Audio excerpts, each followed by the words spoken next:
Good morning students. Medical surgical का जो next unit है वो क्या है? Respiratory system. क्या है? रेस्पिरेटरी सिस्टम, श्वसन तंत्र। अरे आपने एनाटॉमी में पढ़ा होगा रेस्पिरेटरी सिस्टम के कितने तो पार्ट होते हैं, कैसे कैसे वो फंक्शन करते हैं, कैसे उनकी मतलब कार्य प्रणाली कैसे होती है, वो सारा आपने रेस्पिरेटरी सिस्टम में एनाटॉमी में पढ़ा ही होगा। यहाँ हम उन्हीं नॉर्मल एनाटॉमिकल संरचनाओं में अगर कोई असामान्य विकृति आ जाए, असामान्य प्रॉब्लम आ जाए, समस्या आ जाए, उसी को हम क्या करेंगे? मेडिकल सर्जिकल के अंदर पढ़ेंगे। इस रेस्पिरेटरी सिस्टम के अंदर अगर जरा सा हम सिंपल सा कुछ डिस्कशन करें कि ये भाई कितने तो इसके पार्ट होते हैं, रेस्पिरेटरी सिस्टम एक्चुअली में होता क्या है। अगर यहाँ आप देखोगे किसके बारे में? रेस्पिरेटरी सिस्टम के बारे में, तो यहाँ पे क्या होता है? रेस्पिरेटरी सिस्टम क्या है? शरीर का वह अति महत्वपूर्ण अंग होता है या तंत्र होता है जो शरीर के सेल को, जो जितने भी हमारी सेल सेल होते हैं, टिश्यू होती है, उनको वो क्या करता है? ऑक्सीजन की सप्लाई करवाता है। भाई रेस्पिरेटरी सिस्टम हमारे शरीर का वो महत्वपूर्ण सिस्टम होता है जो क्या करता है? हमारे शरीर की जितनी भी कोशिकाएं होती है, टिश्यू होते हैं, उनको क्या करता है? ऑक्सीजन की सप्लाई करवाता है तथा मेटाबॉलिक क्रियाओं के दौरान भी ये निर्मित जो कार्बन डाइऑक्साइड है, भाई जब मेटाबॉलिज्म हुआ, उस मेटाबॉलिज्म के दौरान जो CO2 बना था हमारी बॉडी के अंदर, उस CO2 को बाहर निकालने का रास्ता भी कौन प्रदान करता है? Respiratory system. समझ में आया? रेस्पिरेटरी सिस्टम क्या है? हमारे शरीर का वो महत्वपूर्ण अंग जो क्या करता है? हमारे शरीर की सारी कोशिकाओं को, सारे टिश्यूज को ऑक्सीजन की तो सप्लाई करवाता है, और जो CO2 हमारे शरीर में मेटाबॉलिज्म के द्वारा, किसके द्वारा? मेटाबॉलिज्म के द्वारा या उपापचयी क्रियाओं के दौरान, उपापचयी क्रियाओं के दौरान जो CO2 बना था, उस CO2 को बाहर निकालना भी किसका काम है? रेस्पिरेटरी सिस्टम का। क्योंकि ये सांस लेता भी है और सांस बाहर भी निकालता है। दोनों काम किसके द्वारा होते हैं? रेस्पिरेटरी सिस्टम के द्वारा। ये तो है नहीं सांस तो हम लोग किसी और सिस्टम से ले रहे हैं और बाहर किसी और सिस्टम से निकाल रहे नहीं। श्वसन रेस्पिरेटरी सिस्टम तभी कंप्लीट होता है जब सांस लेना और सांस को बाहर निकालना दोनों प्रक्रियाएं हो। Is that clear? ये श्वसन तंत्र क्या होता है? दो पार्ट में बंटा हुआ है या दो भागों में बंटा हुआ रहता है। पहला देखा जाए तो कौन सा? अपर रेस्पिरेटरी ट्रैक्ट या ऊपरी श्वास नाल। समझ में आ रहा है? पहला क्या है? अपर रेस्पिरेटरी सिस्टम, और सेकेंड वन क्या है? Lower respiratory tract. अपर और लोअर। अब जो अपर रेस्पिरेटरी ट्रैक्ट है उसमें क्या क्या चीजें आती हैं? कौन कौन से अंग आते हैं? एक तो आता है अपना नोज और एक होता है नेजल कैविटी। अरे नाक तो आता ही है, इसकी जो कैविटी है दोनों वो भी इसके अंदर आती है। फेरिंग्स इसमें आते हैं और लैरिंग्स भी इसी में आते हैं। यहाँ आगे की तरफ क्या होंगे? फेरिंग्स, और उनके जस्ट नीचे की तरफ क्या होंगे? लैरिंग्स। ये दोनों किस में आते हैं? अपर रेस्पिरेटरी ट्रैक्ट सिस्टम के अंदर। अब अगर लोअर की बात की जाए तो ट्रेकिया, जिसको बोलते हैं श्वास नली, ब्रोंकाई जो फेफड़ों में होती है, ब्रोंकियोल्स ये फेफड़ों में ही होते हैं, एल्वियोलाई जिनको आप वायुकोश भी बोलते हैं, अपने लंग्स हो गए, और श्वसन में सहायक जितनी भी मांसपेशियां होती है जिसमें डायफ्राम और इंटरकोस्टल मसल्स, डायफ्राम और इंटरकोस्टल मसल्स, ये सारी किस में आती है? लोअर रेस्पिरेटरी ट्रैक्ट सिस्टम में। Is that clear? अरे अपर में तो तीन चीजें आ गई। एक तो आ गया अपना नोज, नोज की दोनों कैविटी, फेरिंग्स और लैरिंग्स, ये किस में आ गए? अपर में। अब अगर लोअर की बात की जाए तो यहां से होगा ट्रेकिया चालू। ट्रेकिया फिर दो पार्ट में बटेगा, ब्रोंकाइस। वो ब्रोंकाइस आगे जाके क्या होंगी? ब्रोंक्यूल्स में टूट जाएंगी। वो ब्रोंक्यूल्स मिलके क्या करते हैं? एक पूरा लंग्स बनाते हैं। और उन्हीं में एल्वियोलाई प्रेजेंट होती है, दोनों लंग्स के नीचे डायफ्राम प्रेजेंट होता है। तो ये जितनी चीजें होती है वो सारी किस में आती है, लोअर रेस्पिरेटरी ट्रैक्ट के अंदर। समझ में आ रहा है, लोअर रेस्पिरेटरी ट्रैक्ट के अंदर कौन कौन सी चीजें आती है, ट्रेकिया हो गया, bronchi, bronchioles, alveoli, lungs, diaphragm और इंटरकॉस्टल मसल्स, ये आते हैं लोअर में। और अपर में क्या क्या आएंगे, नोज, नेजल कैविटी, फेरिंग्स और लैरिंग्स। ये सारे मिलके क्या करते हैं, रेस्पिरेटरी सिस्टम को बनाते हैं। दो भागों में बांट दिया, एक ऊपर का भाग और एक नीचे का भाग। ऊपर वाले में 3 पार्ट आते हैं और नीचे वाले के अंदर 6 अंग आते हैं, और ये सारे अंग मिलके एक पूरा रेस्पिरेटरी सिस्टम बनाते हैं, श्वसन तंत्र बनाते हैं।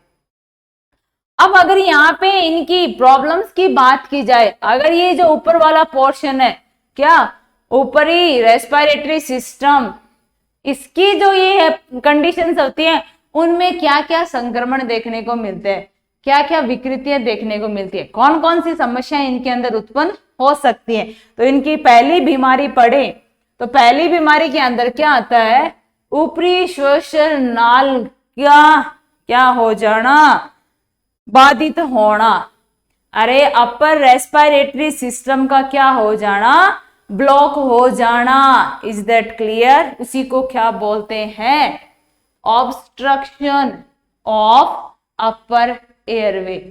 वो जो ऊपरी श्वसन नाल होती है उसका बाधित होना ही क्या कहलाता है, obstruction of upper airway.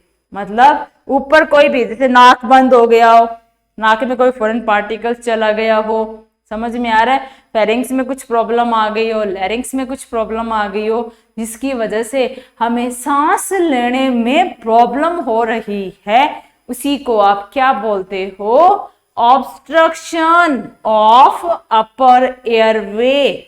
Is that clear? अगर यहाँ पे इसके बारे में हम पढ़ेंगे कि ये एक्चुअली में होता क्या है, क्या अपर रेस्पिरेटरी ऑब्स्ट्रक्शन, यहाँ के अंदर कंडीशंस क्या आएगी, जब अपर एयरवे के नेरो हो जाए, नेरो का मतलब होता है संकड़ा, क्या हो गया, संकरा। अरे मतलब क्या हो गया भाई, थोड़ा जगह कम हो गई, स्पेस कम हो गया, संकड़ा हो गया वो। जब अपर एयरवे मतलब ऊपर वाला जो श्वसन नाल है वो क्या हो गया, नेरो हो गया है या ब्लॉक हो गया। ब्लॉक का मतलब क्या हो जाना, बंद हो जाना, जिसके कारण जो नॉर्मल ब्रीथिंग पैटर्न है, समझ में आ रहा है, नॉर्मल ब्रीथिंग मतलब जो नॉर्मल सांस लेने की सिचुएशन थी उसमें अब क्या हो गई, प्रॉब्लम आ गई। अब नॉर्मल सांस की प्रक्रिया में प्रॉब्लम आना ही क्या कहलाता है, obstruction of upper airway. Is that clear? क्या कहलाता है, ऑब्स्ट्रक्शन ऑफ अपर एयरवे। अगर जब अपर एयरवे या जो ऊपरी श्वसन नाल है वो बंद हो गई हो या किसी कारण से संकड़ी हो गई हो, तो उसकी वजह से जो नॉर्मल ब्रीथिंग होती है, सामान्य जो श्वसन प्रक्रिया होती है, उसमें क्या हो जाती है, प्रॉब्लम आ जाती है। और उसी प्रॉब्लम को आप क्या बोलते हो, अपर एयरवे का ऑब्स्ट्रक्ट हो जाना। समझ में आ रहा है? क्या कारण हो सकते हैं भाई, नैरो किसकी वजह से हुई, ऑब्स्ट्रक्ट या ब्लॉक किसकी वजह से हुई, तो अपर एयरवे में किसी फॉरेन मतलब बाहर से कोई भी चीज हो। अरे जब आप सांस ले रहे हो, सांस के साथ में कोई ऐसा पार्टिकल चला गया है जो आगे जाके क्या करता है, हाइपर सेंसिटिविटी कर देता है। जैसे कि क्या हो गया, कोई भी बटन चला गया हो। अरे बटन जानते हो ना, बटन, छोटे बच्चे होते हैं तो पहले फंसा लेते थे ना, जैसे चौक वोक होती है वो नाक में घुस गई है, कुछ मूंगफली का दाना घुस गया है, किसी और चीज का टुकड़ा घुसा लिया है नाक के अंदर, तो वो चीजें क्या कर रही है, ऑब्स्ट्रक्शन तो करेंगी। तो मान लो कोई सिक्का विक्का चला गया हो, पीनट मतलब मूंगफली का बीज चला गया हो, चौक वोक आदि, अगर ये कोई चीज हो और वो आपके नाक के अंदर मौजूद हो तो भी वो क्या करेगी, ऑब्स्ट्रक्शन पैदा कर देगी। समझ में आ रहा है? भाई जिस जगह से मान लो सांस ले रहे हो, सांस वाली जगह के अंदर क्या हो गया, आपने कुछ घुसेड़ लिया, अरे कोई भी चीज है वो अंदर जाके जमा हो गई है, आप तो कोई और काम कर रहे हैं। अब छोटे बच्चे उनको थोड़ा ना पता ये नाक में जाके फंस जाएगी, तो वो क्या कर सकते हैं, वहां पे जाके रुकावट पैदा करती है, तो ऑब्स्ट्रक्शन होगा। अगर कोई इन्फेक्शन हो गया हो, मान लो लैरिंक्स, वॉइस बॉक्स जिसको बोलते हैं, लैरिंक्स का कोई इन्फेक्शन हो गया, फेरिंक्स का कोई इन्फेक्शन हो गया, आपको जुकाम लग गई है, राइनाइटिस जिसको बोलते हो, तो इसकी वजह से भी क्या होता है, अपर एयरवे बंद हो जाता है। अगर अपर एयरवे में कोई ट्रॉमा हो, ट्रॉमा का मतलब क्या हो गया, कोई इंजरी हो गई है, मान लो किसी ने मुक्का मार दिया हो यहाँ पे नाक पे, अगर इंजरी हो गई तो भी ये प्रॉब्लम हो जाती है। अगर आपको गले का क्या हो, कैंसर हो, तो अब गला तो इसके साथ ही तो जुड़ा हुआ है भाई, किसके साथ में, आपके श्वास नली के साथ में ही तो है, आगे पीछे तो है दोनों। अगर यहाँ पे कोई प्रॉब्लम हो जाती है तो भी क्या हो सकता है, ब्रीथिंग प्रॉब्लम, सांस लेने में तकलीफ आ सकती है। कोई भी एलर्जी हो, कोई भी एलर्जन, जिसमें बताया राइनाइटिस हो गया बंदे को, भाई नजला वजला जिसको बताया था हमने, अगर वो हो जाए तो भी वो क्या हो जाता है, क्या कर देता है, श्वास नली में सूजन पैदा कर देता है। अगर सूजन होगी तो वो संकड़ी हो जाएगी। समझ में आया। बर्न हो गया, पेशेंट जल गया, तो भी रेस्पिरेशन में प्रॉब्लम आती है। पेरिटॉन्सिलर एब्सेस, अगर टॉन्सिल्स के अंदर क्या हो गया है, पस भर गया है, समझ में आ रहा है, जो अपने टॉन्सिल्स हैं दोनों साइड में, अगर वहां पे क्या भर गए, पस, मवाद भर गई है, या उनमें कोई संक्रमण हो गया है, इसे बोलते हैं ना भाई मेरे तो टॉन्सिल्स हो रखे हैं, तो अगर वो टॉन्सिल्स वाली बीमारी भी हो जाए तो भी सांस लेने में दिक्कत पैदा कर सकती है। अगर लैरिंग्स में कोई इन्फेक्शन हो जाए, या लैरिंग्स क्या हो गए, स्पाज्म, स्पाज्म का मतलब क्या हो गए, सिकुड़ गए, समझ में आ रहा है। अगर लैरिंग्स भी सिकुड़ गए या उनमें कोई संक्रमण हो गया, तो ये सारे कारण क्या करते हैं, अपर एयरवे को ऑब्स्ट्रक्शन करने का काम करते हैं। समझ में आया। मान लो कोई ऐसी चीज नाक के अंदर चली गई हो, कोई अगर आपको कोई इन्फेक्शन हो रखा हो, अगर कोई इंजरी हो गई हो, चोट वोट लग गई हो, गले का कैंसर हो गया हो, अपर एयरवे के अंदर कोई एलर्जी रिएक्शन आ गई हो, सूजन आ गई हो, कोई पस वगैरह भर गया हो, मतलब मवाद वगैरह भर जाती है, तो ये सारे क्या होते हैं, संक्रमण के ही कारण होते हैं। अगर कोई भी संक्रमण जो रेस्पिरेटरी के सिस्टम के चारों तरफ कहीं पे भी हो रहा है, उसके चारों तरफ कहीं भी हो रहा है, तो वो क्या कर सकता है, रेस्पिरेशन में प्रॉब्लम कर सकता है, ब्रीथिंग की सामान्य प्रकृति में प्रॉब्लम कर सकता है। Is that clear. ये सारी चीजें क्या हो गई, अपर एयरवे ऑब्स्ट्रक्शन किसको बोलते हैं और क्या क्या इसके कारण। नेक्स्ट अगर यहाँ इसके बात करेंगे तो इसके क्या आएंगे, लक्षण आएंगे, किसके, अगर एयरवे ऑब्स्ट्रक्ट हो गया हो, अब सांस लेने में दिक्कत आ रही है, तो भाई क्या क्या प्रॉब्लम आएगी, डिस्निया, डिस्निया का मतलब होता है सांस में तकलीफ, सांस लेने में तकलीफ, उसको बोलते हैं डिस्निया। समझ में आ रहा है। सांस लेने में अगर तकलीफ हो रही है उसको बोलते हैं dyspnoea. Shortness of breath, shortness का मतलब, ये तो ब्रीथ तो सांस हो गया, इसमें क्या हो रखे हैं, छोटे छोटे सांस ले रहा है, समझ में आ रहा है, छोटे छोटे क्या कर रहा है, वो सांस ले रहा है, क्या कर रहा है पेशेंट, छोटे छोटे सांस ले रहा है।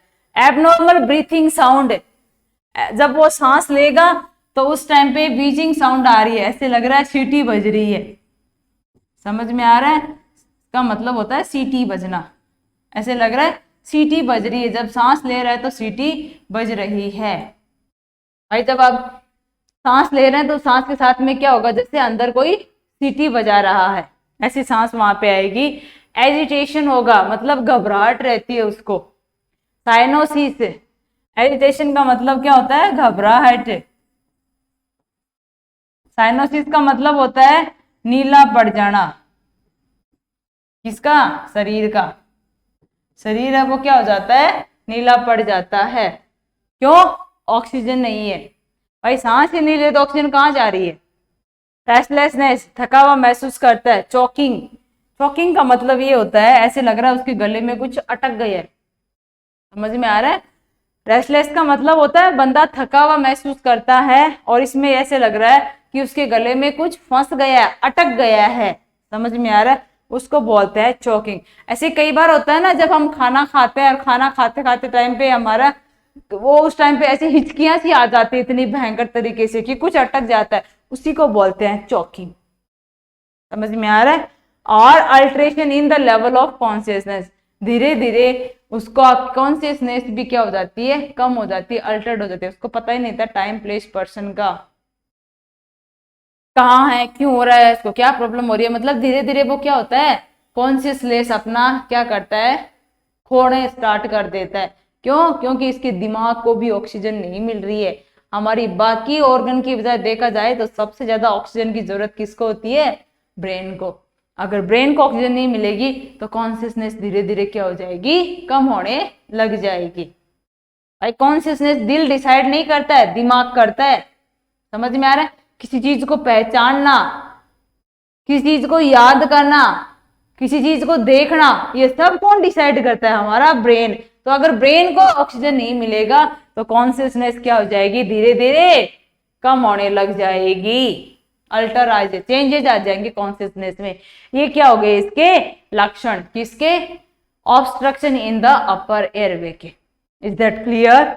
अगर यहाँ हम नेक्स्ट बात करेंगे कि हम इसको चेक कैसे करते हैं, भाई जांच कैसे करेंगे, हम जांच भी तो करते हैं ना भाई, जांच से पता चल जाएगा, एक्सरे लेते हैं, ब्रोंको लंग्स का एग्जामिनेशन करते हैं, लेरिंग्स का एग्जामिनेशन करते हैं, लंग्स को चेक किया जाता है, लेरिंग्स को चेक किया जाता है, एक्सरे किया जाता है, इन सब से पता चल जाएगा। और जैसे पता चला तो पहले तो ऑब्स्ट्रक्शन का कारण आपको पता चला, ऑब्स्ट्रक्शन का कारण पता चला तो वो क्या करो, मान लो कोई चीज नाक के अंदर है तो उसको बाहर निकालो। भाई ऑब्स्ट्रक्शन का कारण कोई क्या है, फॉरेन बॉडी है तो उसको बाहर निकाल दो। दूसरा, यदि ऑब्स्ट्रक्शन का कारण अपर एयरवे का संक्रमण है, अगर दूसरा पहला कारण था कि ऑब्स्ट्रक्शन का कारण कौन है, ऑब्स्ट्रक्शन का कारण कौन है, फॉरेन बॉडी, तो उसको बाहर निकाल दो। अगर वही ऑब्स्ट्रक्शन का कारण क्या हो, संक्रमण या इन्फेक्शन, तो हम उसको क्या करेंगे, दवाइयां देंगे, एंटीबायोटिक, कॉर्टिकोस्टेरॉइड आदि दवाइयां देके उसका हम क्या कर देंगे, उपचार कर देंगे। अरे संक्रमण की वजह से ऑब्स्ट्रक्शन आ रहा है, रुकावट हो रही है, तो दवाई दो और ठीक करो। अगर एलर्जी की वजह से, समझ में आ रहा है, एलर्जी की वजह से ऑब्स्ट्रक्शन या रुकावट हो रही है तो एंटीहिस्टामिन दे दो, एपिनेफ्रिन दे दो, ये दवाइयां देके क्या कर दो, कंडीशन ठीक कर दो। एंडोट्रेकियल ज्यादा प्रॉब्लम आ रही है, कंडीशन क्या आ गई है, इतनी खतरनाक है, तो एंडोट्रेकियल इंट्यूबेशन कर दो, ईटी ट्यूब लगा के प्रॉब्लम को ठीक करो।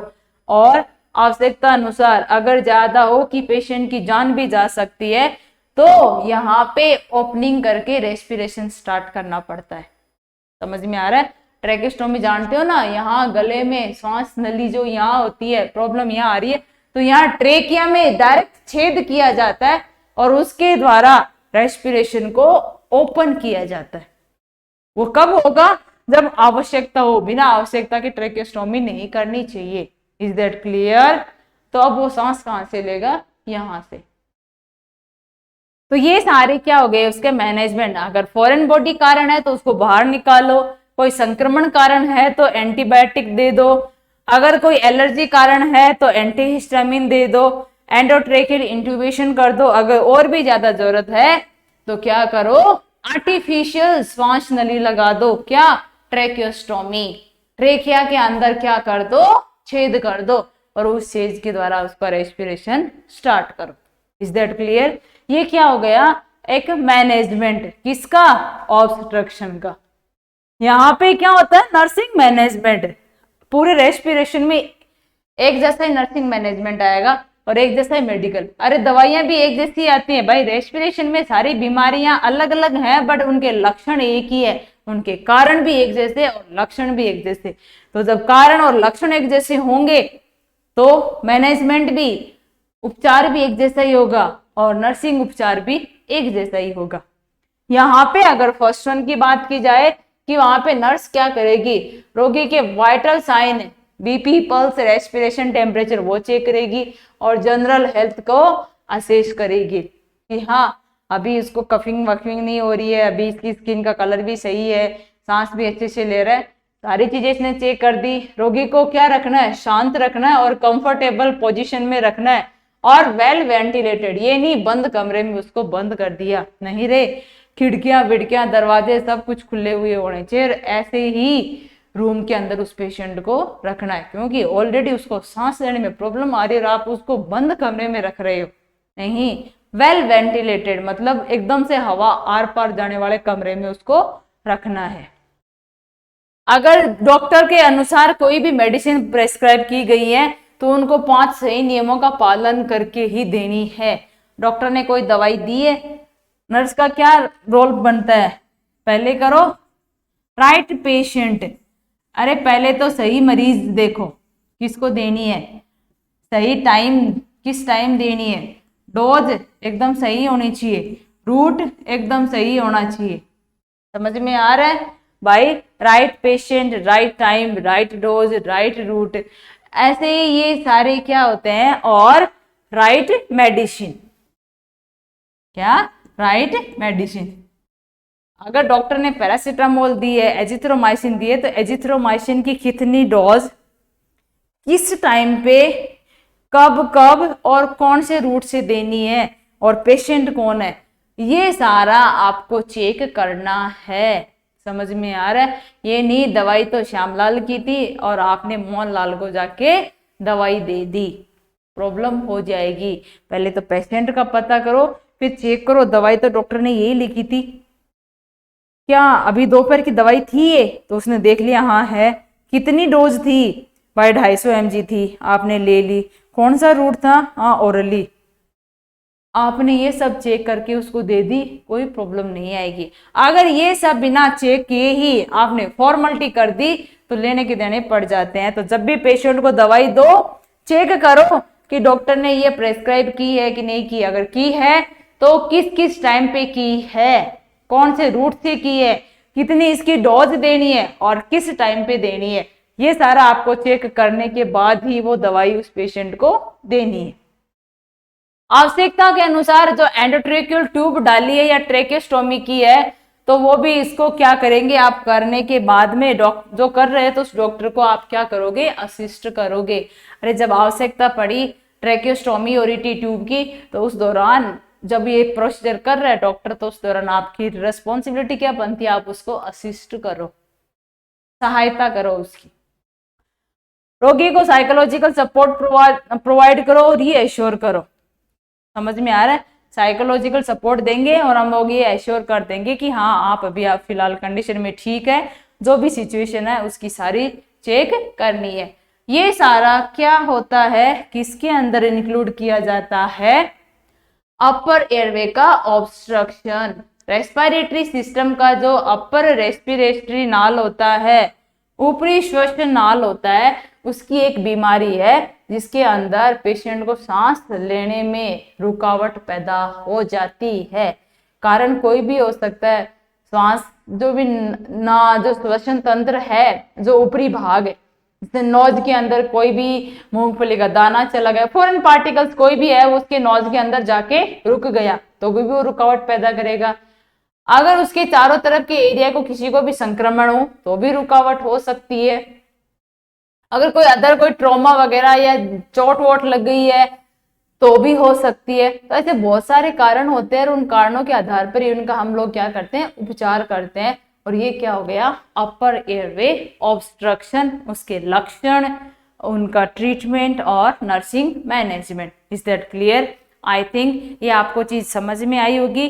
बाकी हम लोग श्वसन तंत्र की नेक्स्ट प्रॉब्लम पढ़ेंगे जो ऊपरी श्वसन नलिका ही बीमारी होगी।